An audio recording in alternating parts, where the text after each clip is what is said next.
सुबह के समय जब आपका बेड से उठने का मन न करे तो खुद से तुरंत कहें कि आप एक इंसान का काम करने के लिए जाग रहे हैं। खुद से पूछें कि क्या आपको सच में वह काम करने में दुखी होना चाहिए जिसके लिए आपको इस वर्ल्ड में क्रिएट किया गया था।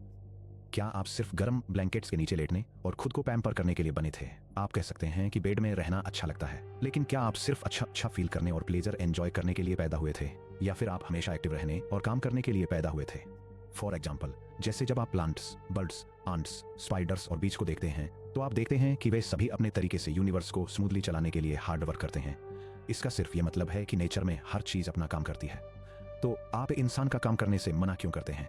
आप वह करने के लिए क्यों नहीं दौड़ते जो आपकी नेचर आपसे चाहती है? आप कह सकते हैं कि आपको रेस्ट की जरूरत है। हाँ, यह सच है, लेकिन नेचर ने रेस्ट की भी एक लिमिट सेट की है, ठीक वैसे ही जैसे खाने और पीने के लिए की है। आल्सो आप अक्सर रेस्ट करते समय इस लिमिट को पार कर जाते हैं, लेकिन जब एक्ट करने का टाइम आता है तो आप उतना नहीं करते जितना करना चाहिए। इजी वर्ड्स में इसका मतलब है कि आप खुद से सच में लव नहीं करते। अगर आप करते तो आप अपनी नेचर और उससे लव करते जो वह आपसे अचीव करवाना चाहती है। नेक्स्ट, सोए कि कैसे क्राफ्ट्स पीपल, डांसर्स, ग्रीडी लोग या वे लोग जो फेम चाहते हैं वे सिर्फ उस काम को करने के लिए खाना या सोना भूल जाएंगे जिससे वे लव करते हैं। सिंपली पुट, वे अपने काम की बहुत ज्यादा केयर करते हैं। क्या दूसरों की हेल्प करने वाले एक्शंस आपके लिए कम इंपॉर्टेंट होने चाहिए? आल्सो याद रखें कि डिस्ट्रैक्टिंग थॉट्स को दूर धकेलना और तुरंत कंप्लीट पीस और क्वाइट पाना कितना इजी है। नेक्स्ट, बिलीव करें कि आप नेचुरल तरीके से बोलने और एक्ट करने के काबिल हैं। दूसरों के क्रिटिसिज्म या गॉसिप को खुद को रोकने न दें। अगर कोई वर्ड या एक्शन अच्छा और ऑनेस्ट है तो आप उसे कहने या करने के हकदार हैं। इजी वर्ड्स में, दूसरे लोगों के अपने माइंड्स और डिजायर्स होते हैं, इसलिए उनके बारे में वरी न करें। इसके बजाय उस बात पर सीधे आगे बढ़ें जहां आपकी अपनी नेचर और वर्ल्ड की शेयर्ड नेचर आपको ले जाती है, क्योंकि वे दोनों एक ही बात हैं। नेक्स्ट, लाइफ के नेचुरल पाथ पर तब तक चलते रहें जब तक कि आप फाइनली गिर नहीं जाते और रेस्ट नहीं करते। इसका सिर्फ यह मतलब है कि आप अपनी फाइनल ब्रेथ को उसी एयर में रिटर्न कर देंगे जिसमें आपने हर दिन सांस ली थी, और आपकी बॉडी वापस अर्थ पर गिर जाएगी। फॉर एग्जाम्पल, जैसे जब कोई चाइल्ड अपने पेरेंट्स से लाइफ और कई ईयर्स तक अर्थ से फूड रिसीव करता है तो अर्थ तब भी आपको कैरी करती है जब आप इसके गिफ्ट्स का मिसयूज करते हैं। आल्सो लोग शायद आपकी क्लेवर होने या शार्प लैंग्वेज के लिए प्रेज न करें। इसका सिर्फ यह मतलब है कि आपके पास बोलने का नेचुरल टैलेंट नहीं हो सकता है, लेकिन अभी भी ऐसी कई दूसरी गुड क्वालिटीज हैं जिन्हें आप शो कर सकते हैं। आप ये एक्सक्यूज नहीं बना सकते कि आप में नेचुरल टैलेंट की कमी है। ऐसी कई गुड क्वालिटीज हैं जिन्हें आप अभी शो कर सकते हैं जो पूरी तरह से आपकी अपनी चॉइस पर डिपेंड करती हैं। ये है honesty, seriousness, hard work, self control, complain न करना, कम में खुश रहना, काइंड होना, फ्री होना, वेस्टेज अवॉइड करना, यूजलेस टॉक स्किप करना और बिग हार्टेड होना। इजी वर्ड्स में कहें तो सोचिए कि आप लेजी और डाउन रहने की चॉइस बनाने के बजाय कितने सारे अच्छे काम कर सकते थे।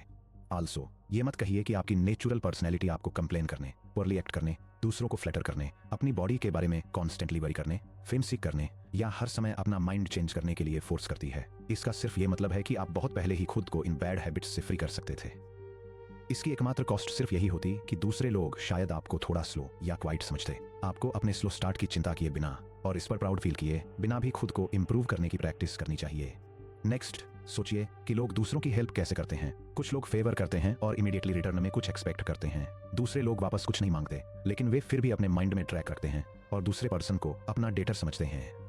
सिंपली कहें तो वे एग्जैक्टली जानते हैं कि उन्होंने क्या क्या किया, लेकिन लोगों का एक थर्ड ग्रुप ही है जो अच्छा करता है और इसके बारे में सोचता तक नहीं है।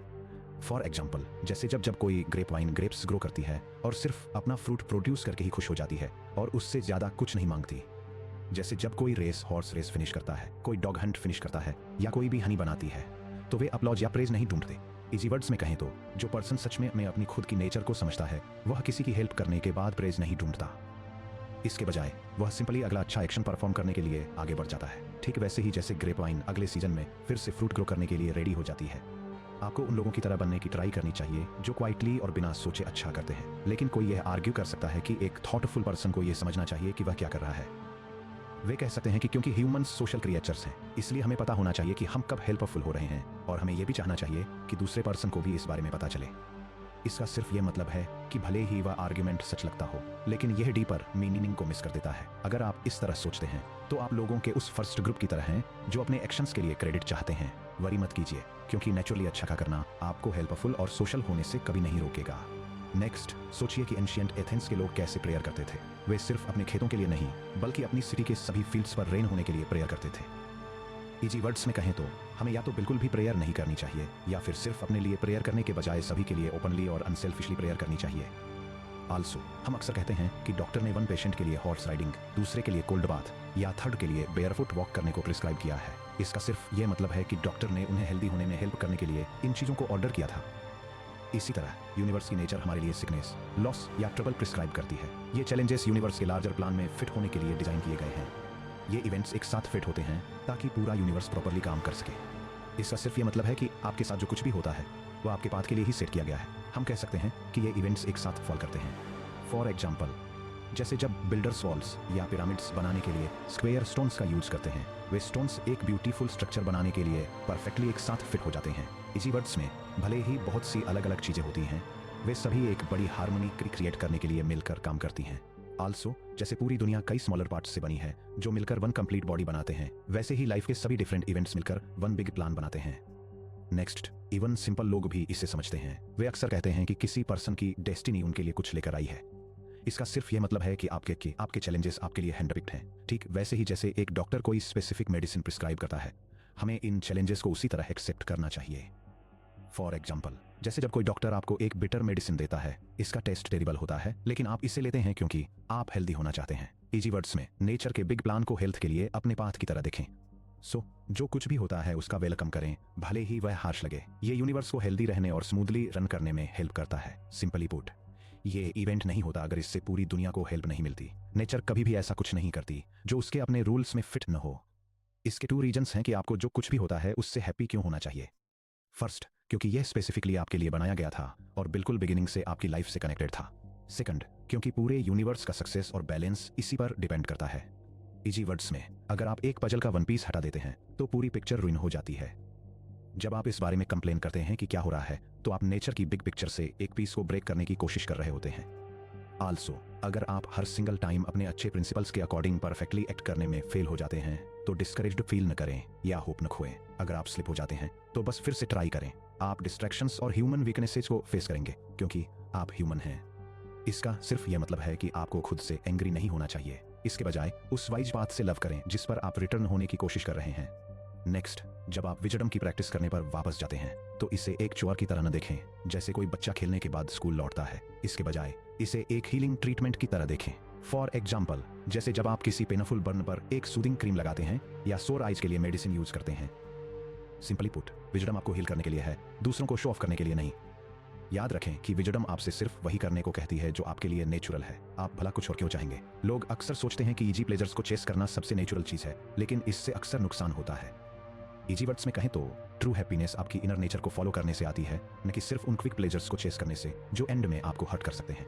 इसके अलावा जेनरोसिटी, फ्रीडम, सादगी, पीस ऑफ माइंड और गुडनेस जैसी क्वालिटीज पर विचार करें। ये वो चीजें हैं जो ट्रूली नेचुरल और काइंड है। खुद विजडम के बारे में सोचें, बिना कंफ्यूज हुए या ट्रिप अप हुए। अच्छे डिसीजंस लेने के लिए अपने माइंड का यूज करने से ज्यादा ब्यूटीफुल और क्या हो सकता है। नेक्स्ट, इस वर्ल्ड में फिजिकल चीजें बहुत कंफ्यूजिंग हो सकती हैं। कई वाइज थिंकर्स ने वर्ल्ड को पूरी तरह समझना डिफिकल्ट पाया है। यहाँ तक कि सबसे स्मार्ट लोग भी अपने जजमेंट्स में मिस्टेक्स कर सकते हैं। इसके अलावा मटेरियल पोजेशंस के बारे में सोचें, वे टेम्परेरी हैं और लास्ट नहीं करते। फॉर एग्जाम्पल, जैसे जब कोई बैड या ग्रीडी पर्सन बहुत सारी वेल्थ और एक्सपेंसिव चीजों को ओन करता है, इसका सिंपली यही मतलब है कि फिजिकल ऑब्जेक्ट्स किसी पर्सन को गुड नहीं बनाते। नेक्स्ट, अपने आसपास के लोगों को देखें। दूसरों के साथ गेट अलोंग करना मुश्किल हो सकता है, यहाँ तक कि उनके साथ भी जिन्हें हम लव करते हैं। समटाइम्स खुद को टॉलरेट करना भी डिफिकल्ट हो जाता है। लाइफ में सब कुछ कॉन्स्टेंटली चेंज हो रहा है, जैसे किसी रिवर में वाटर फ्लो हो रहा हो। इजी वर्ड्स में कहें तो क्योंकि सब कुछ इतनी फास्ट चेंज होता है, इसलिए होल्ड करने के लिए किसी भी परमानेंट चीज को ढूंढना मुश्किल है। इसके अलावा जब आपकी लाइफ का एंड आए तो आपको उसके बारे में पीस फील करना चाहिए। इस बीच 2 सिंपल ट्रुथ्स के साथ हैप्पी रहें। फर्स्ट, आपके साथ ऐसा कुछ भी नहीं होगा जो यूनिवर्स के नेचुरल प्लान का पार्ट न हो। सेकंड, आपके पास हमेशा अपनी इनर स्पिरिट को प्रोटेक्ट करने और जो राइट है उसे करने की पावर होती है। सिंपली पुट, कोई भी आपको अपनी खुद की कॉन्शियस के अगेंस्ट जाने के लिए फोर्स नहीं कर सकता। नेक्स्ट, खुद से अक्सर ये क्वेश्चन पूछें, मैं इस समय अपने माइंड को कैसे यूज कर रहा हूँ? क्या मैं एक वाइज एडल्ट की तरह एक्ट कर रहा हूँ, या मैं एक हेल्पलेस चाइल्ड, एक वाइल्ड एनिमल या एक क्रूएल बुली की तरह एक्ट कर रहा हूँ? इसका बस यही मतलब है कि आपको रेगुलरली अपने थॉट्स को चेक करना चाहिए ताकि ये श्योर किया जा सके कि आप वाइजली एक्ट कर रहे हैं। इसके अलावा सोचें कि लोग किस चीज को गुड कहते हैं। जब हम ट्रू गुडनेस की बात करते हैं, जैसे विजडम, सेल्फ कंट्रोल, फेयरनेस और करेज, तो हर कोई एग्री करता है कि ये ट्रूली गुड है। लेकिन जब लोग वेल्थ, फेम या प्लेजर्स जैसी चीजों को गुड कहते हैं तो यह डिफरेंट होता है।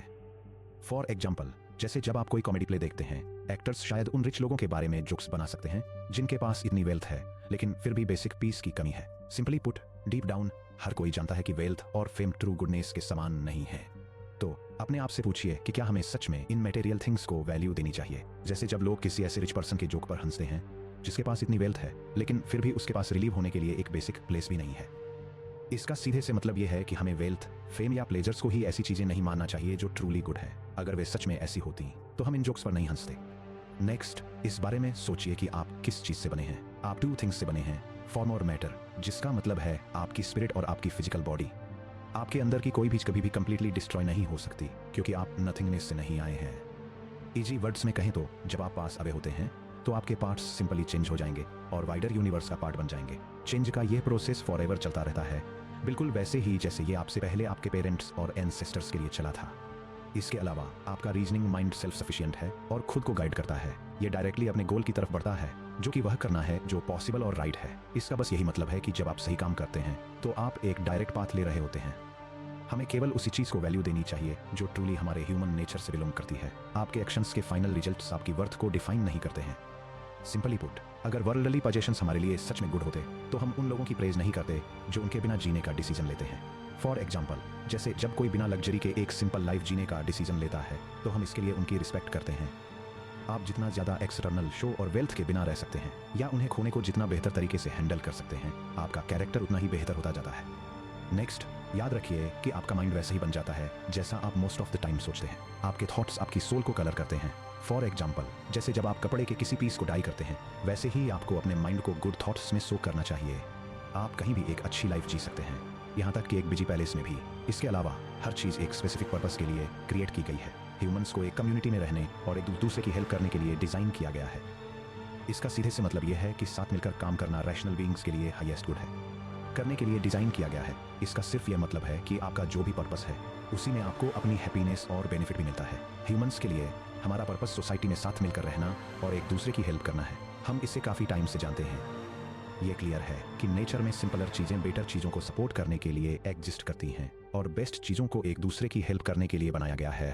साथ ही living things non living things से ज़्यादा प्रेशियस हैं और माइंड वाले लिविंग थिंग्स सबसे ज़्यादा प्रेशियस हैं। नेक्स्ट, ऐसी चीज़ें चाहना जो इम्पॉसिबल है वाइज नहीं है। फॉर एग्जाम्पल, बुरे लोगों से ये एक्सपेक्ट करना इम्पॉसिबल है कि वे कभी कोई बुरा काम न करें। साथ ही आपके साथ ऐसा कुछ भी नहीं होता जो ह्यूमन लाइफ का एक नॉर्मल पार्ट न हो। बिल्कुल यही चीज़ें दूसरे लोगों के साथ भी होती हैं। अगर कोई पर्सन जो ये नहीं समझता कि क्या हुआ है वह शांत रह सकता है, या अगर कोई पर्सन जो सिर्फ प्रेज चाहता है वह ब्रेव होने का दिखावा कर सकता है, तो ये बहुत सैड होगा अगर ट्रू विजडम हमें इग्नोरेंस या प्राइड से भी ज़्यादा स्ट्रॉन्ग न बना सके। सिंपली पुट, आउटसाइड इवेंट्स आपकी सोल को टच नहीं कर सकते या इसे अपने आप चेंज नहीं कर सकते। आपका माइंड ही अकेली ऐसी चीज़ है जो खुद को शेप दे सकती है। आप वर्ल्ड को जिस तरह देखते हैं उसी से यह डिसाइड होता है कि आप अपने आसपास की चीज़ों के बारे में कैसा फील करते हैं। जैसे जब आप एक रेनी डे को एक बर्बाद हुए आउटडोर प्लान के बजाय रीडिंग करने के चांस की तरह देखना चूज करते हैं, तो आपके थॉट्स आपकी रियलिटी को शेप देते हैं। नेक्स्ट, एक तरह से दूसरे लोग हमारे बहुत क्लोज हैं क्योंकि हमें उनके साथ अच्छा करना चाहिए और उनके साथ पेशेंट रहना चाहिए। लेकिन अगर कोई हमारे अच्छे एक्शंस को ब्लॉक करने की कोशिश करता है तो वे हमारे लिए सन, विंड या किसी वाइल्ड एनिमल की तरह बन जाते हैं। वे हमारे फिजिकल एक्शंस को ब्लॉक कर सकते हैं लेकिन वे हमारे माइंड या हमारी चॉइसेस को कभी ब्लॉक नहीं कर सकते। इसका सिर्फ यह मतलब है कि आपका माइंड किसी भी सिचुएशन में अडेप्ट कर सकता है। यह किसी ऑब्स्टेकल को लेकर उसे एक नई अपॉर्चुनिटी में बदल सकता है। फॉर एग्जाम्पल, जैसे जब कोई गिरा हुआ पेड़ रास्ता ब्लॉक कर देता है तो एक ट्रैवलर उसका यूज एक स्ट्रीम को क्रॉस करने के लिए ब्रिज की तरह करता है। ऑब्स्टेकल ही आगे बढ़ने का रास्ता बन जाता है। साथ ही यूनिवर्स की ग्रेटेस्ट पावर का रिस्पेक्ट करें, जो वह फोर्स है जो सभी चीजों को गाइड और यूज करती है। इसी वर्ड्स में आपको अपने अंदर की ग्रेटेस्ट पावर का भी रिस्पेक्ट करना चाहिए, जो आपका अपना माइंड है। ये यूनिवर्स की पावर जैसी ही सेम नेचर से बना है। ये आपका वह पार्ट है जो आपकी लाइफ को डायरेक्ट करता है और डिसाइड करता है कि आपके आसपास की हर चीज का कैसे यूज करना है। नेक्स्ट, याद रखें कि जो चीज कम्युनिटी को नुकसान नहीं पहुंचाती वह इंडिविजुअल को भी नुकसान नहीं पहुंचा सकती। आपको यह रूल तब अप्लाई करना चाहिए जब भी आपको को फील हो कि किसी ने आपके साथ गलत किया है। अगर पूरी कम्युनिटी को कोई नुकसान नहीं पहुंचा है तो आपको भी सच में कोई नुकसान नहीं पहुंचा है। अगर कम्युनिटी ठीक है तो कंप्लेन करने का कोई रीजन नहीं है। इसके बजाय उस पर्सन के बारे में सोचें जिसने मिस्टेक की है और उनके पॉइंट ऑफ व्यू को समझने की कोशिश करें। साथ ही अक्सर इस बारे में सोचें कि इस वर्ल्ड में हर चीज कितनी जल्दी चली जाती है और डिसअपियर हो जाती है। फिजिकल चीजें एक फास्ट रिवर की तरह बह जाती हैं और एक्शंस हमेशा चेंज होते रहते हैं। नेक्स्ट, हर चीज के कॉजेस हमेशा चेंज होते रहते हैं। इजी वर्ड्स में कहें तो इस वर्ल्ड में ऑलमोस्ट कुछ भी सेटल्ड या कांस्टेंट नहीं रहता। उस एंडलेस टाइम के बारे में सोचें जो ऑलरेडी बीत चुका है और आने वाले उस मैसिव अमाउंट ऑफ टाइम के बारे में सोचें जहां आखिरकार सब कुछ डिसअपियर हो जाएगा। ये जानने के बाद प्राइड से भरे रहने या वरी करने या चीज़ों पर इस तरह रोने का कोई सेंस नहीं बनता जैसे कि वे आपको लंबे टाइम तक ट्रबल करने वाली हैं। साथ ही पूरे यूनिवर्स के बारे में सोचें और यह भी कि आप इसके कंपैरिजन में कितने टाइनी हैं। आपकी लाइफ टाइम वर्ल्ड की हिस्ट्री में बस एक टाइनी मोमेंट की तरह है। डेस्टिनी में आपका शेयर बहुत स्मॉल है। अगर कोई आपके साथ कुछ गलत करता है तो वह उनकी प्रॉब्लम है। वे अपने एक्शंस और एटीट्यूड को कंट्रोल करते हैं। इसका सीधा सा मतलब यह है कि आपको उस पर फोकस करना चाहिए जो यूनिवर्स आपके पास रखना चाहता है, और वही करना चाहिए जो आपका अपना नेचर आपको करने के लिए गाइड करता है। नेक्स्ट, अपनी सोल के रूलिंग पार्ट को बॉडी के पेन या प्लेजर से अफेक्ट मत होने दीजिए। अपने थॉट्स को इन फिजिकल फीलिंग्स से सेपरेट रखिए। लेकिन अगर ये फीलिंग्स आपके माइंड तक पहुंचती हैं, क्योंकि आपकी बॉडी और माइंड कनेक्टेड हैं, तो नेचुरल सेंसेशन से फाइट करने की कोशिश मत कीजिए। सिंपली कहें तो अपनी बॉडी को इसे फील करने दीजिए, लेकिन अपने माइंड को इस फीलिंग को एक गुड थिंग या बैड थिंग के रूप में लेबल मत करने दीजिए। अगर आप ऐसा करते हैं तो आप बिल्कुल फाइन रहेंगे। साथ ही हायर पावर्स के साथ हार्मनी में रहने का मतलब है उन्हें एक ऐसी सोल दिखाना जो हमेशा कंटेंट रहे। इसका मतलब बस यह है कि लाइफ आपको जो कुछ भी देती है उसी में खुश रहना और वह करना जो उस इनर गाइड को प्लीजिंग लगे, जो हर किसी को वॉच ओवर करने और लीड करने के लिए दिया गया है। नेक्स्ट, किसी ऐसे पर्सन पर एंग्री मत होइए जिसकी बैड ब्रेथ या बॉडी ऑर्डर है। वे अपनी नेचुरल बायोलॉजी को हेल्प नहीं कर सकते। आप कह सकते हैं कि उस पर्सन के पास माइंड है और उसे पता होना चाहिए कि वे आपको बॉदर कर रहे हैं, लेकिन आपके पास भी माइंड है। फॉर एग्जाम्पल, जैसे जब आप उनके माइंड से बात करने के लिए अपने रीजन का यूज करते हैं तो आप काइंडली उस फॉल्ट को पॉइंट आउट कर सकते हैं। अगर वे आपकी बात सुनते हैं तो आपने प्रॉब्लम सॉल्व कर ली है और एंगर की कोई जरूरत नहीं है। साथ ही एक पीसफुल लाइफ जीने के लिए आपको किसी क्वाइट रिट्रीट में जाने का वेट करने की जरूरत नहीं है। आप यही नॉइजी या डिफिकल्ट लोगों के बीच भी कामली जी सकते हैं। अगर लोग आपके लिए अच्छी तरह से जीना इम्पॉसिबल बना देते हैं तो आप इस लाइफ को लीव करने का ऑप्शन चुन सकते हैं, लेकिन एंग्री या रॉन्ग फील मत कीजिए। फॉर एग्जाम्पल, जैसे जब किसी रूम में बहुत ज्यादा स्मोक हो जाता है तो आप सिंपली बाहर वॉक कर जाते हैं। जब तक कोई चीज आपको बाहर जाने के लिए फोर्स नहीं करती तब तक आप जो चाहें उसे करने के लिए फ्री रह सकते हैं। कोई भी आपको वह करने से नहीं रोक सकता जो आप चूज करते हैं, जब तक कि आपके चॉइसेस एक थिंकिंग और सोशल बीइंग के तौर पर आपके नेचर से गाइडेड है। नेक्स्ट, सेक्शन 24 में हम देखते हैं कि यूनिवर्स को रूल करने वाली ग्रैंड इंटेलिजेंस ने सब कुछ कम्युनिटी और कोऑपरेशन के लिए डिजाइन किया है। इसने बेहतर चीजों को सपोर्ट करने के लिए सिंपलर चीजें बनाई और बेस्ट चीजों को हार्मनी में एक साथ लाया। इसका बस यही मतलब है कि यूनिवर्स में हर चीज की अपनी प्रॉपर प्लेस और वैल्यू है जो एग्रीमेंट में एक साथ काम कर रही है। नेक्स्ट, सेक्शन 25 में खुद से पूछिए कि आपने दूसरों के साथ कैसा बिहेव किया है। अपने पेरेंट्स, अपनी फैमिली, अपने फ्रेंड्स और उन लोगों के बारे में सोचिए जो आपकी हेल्प करते हैं। इसी वर्ड्स में, क्या आपने अपनी बातों या एक्शंस से उनमें से किसी को भी हर्ट करने से खुद को बचाया है? उन सभी स्ट्रगल्स को याद कीजिए जिनसे आप ऑलरेडी सर्वाइव कर चुके हैं और जिन्हें आपने एंड्योर किया है। आपकी लाइफ स्टोरी फुल है और आप यहाँ तक पहुँच चुके हैं। साथ ही उन ट्रूली गुड थिंग्स के बारे में सोचिए जिन्हें आपने रिकग्नाइज किया है, उन फिजिकल प्लेजर्स और पेन्स के बारे में जिन्हें आपने इग्नोर किया है, और आपने डिफिकल्ट लोगों को कितने काइंडली ट्रीट किया है। नेक्स्ट, सेक्शन 26 में कंफ्यूज्ड माइंड्स को एक वाइज और अंडरस्टैंडिंग सोल को क्यों डिस्टर्ब करना चाहिए। एक वाइज माइंड वह है जो सभी चीज़ों के बिगिनिंग और एंड को समझता है। इसका बस यही मतलब है कि उस यूनिवर्सल रीजन को जानना जो हर चीज़ में फ्लो करता है और वर्ल्ड को टाइम के एंडलेस साइकिल्स के थ्रू गाइड करता है। साथ ही सेक्शन 27 में याद रखिए कि लाइफ कितनी शॉर्ट है। बहुत जल्द आप बस डस्ट या एक स्केलेटन या शायद सिर्फ एक नेम बनकर रह जाएंगे जिसे लोग क्विकली भूल जाते हैं। एक नेम बस एक एम्प्टी साउंड है। इस लाइफ में लोग जिन चीज़ों को सबसे ज़्यादा वैल्यू देते हैं वे एक्चुअली एम्प्टी और स्मॉल हैं। फॉर एग्जाम्पल, जब पपीज प्ले फाइट करते हैं या बच्चे हंसते हैं और फिर रोते हैं, हमारे सीरियस वर्ल्डली स्ट्रगल्स भी उतने ही माइनर हैं। ऑनेस्टी, जस्टिस और ट्रूथ जैसी हाई वैल्यूज अक्सर ऐसा लगता है इस वर्ल्ड को लीव कर चुकी है। तो क्या चीज़ आपको यहाँ रोके हुए है? हमारे फिजिकल सेंसेज इजीली फुल बन जाते हैं और हमारी बॉडीज टेम्परेरी हैं। इस बात की चिंता क्यों करना कि दूसरे आपके बारे में क्या सोचते हैं। सिंपली पुट, अपनी लाइफ के एंड होने या चेंज होने का पेशेंटली वेट कीजिए और दोनों ही तरीकों से खुश रहिए। तब तक बस अच्छा करने, दूसरों की हेल्प करने और ये याद रखने पर फोकस कीजिए कि आउटसाइड चीजें आपके कंट्रोल में नहीं है। नेक्स्ट, सेक्शन 28 में आप हमेशा सक्सीड हो सकते हैं अगर आप राइट पाथ चूज करते हैं और अपने थॉट्स और एक्शंस को वह करने पर फोकस्ड रखते हैं जो राइट है। इंसानों और डिवाइन के साथ साथ सभी थिंकिंग बीइंग्स में 2 चीजें कॉमन होती हैं। फर्स्ट, उन्हें अपना खुद का ट्रू वर्क करने से कोई भी चीज नहीं रोक सकती। सेकंड, उनकी हैप्पीनेस राइट चीजें चाहने और करने से आती है। इसका सिंपली मतलब यह है कि राइट थिंक करना ही वह जगह है जहां उनकी डिजायर्स एंड होती हैं। नेक्स्ट, सेक्शन 29 में अगर कोई सिचुएशन आपके खुद के बैड एक्शंस की वजह से नहीं है और इससे कम्युनिटी को कोई नुकसान नहीं होता है तो आपको वरी करने की जरूरत नहीं है। साथ ही सिर्फ वही फॉलो न करें जो बाकी सब सोचते हैं। जब लोग वर्ल्डली चीजें खो देते हैं तो आपको उनकी जितनी हो सके हेल्प करनी चाहिए, लेकिन यह न सोचें कि वे सचमुच रुइंड हो गए हैं। फॉर एग्जाम्पल, जैसे किसी प्ले में केयर गिवर जब बच्चे का टॉय रैडल वापस मांगता है तो वे जानते हैं कि यह सिर्फ एक सिंपल टॉय है। हमें वर्ल्डली आर्गुमेंट्स को भी इसी तरह देखना चाहिए। लोग उन चीजों को लेकर वरी करते हैं और फाइट करते हैं जो सचमुच इंपॉर्टेंट नहीं है। आपको उनकी मिस्टेक्स को कॉपी करने की जरूरत नहीं है। नेक्स्ट सेक्शन 30 में इससे कोई फर्क नहीं पड़ता कि डेथ कब और कहां आती है, क्योंकि आप फिर भी हैप्पी रह सकते हैं। इजी वर्ड्स में एक हैप्पी पर्सन वह है जो अपने लिए एक गुड पाथ चूज करता है। यह path good thoughts, good desires और गुड एक्शंस से बना है।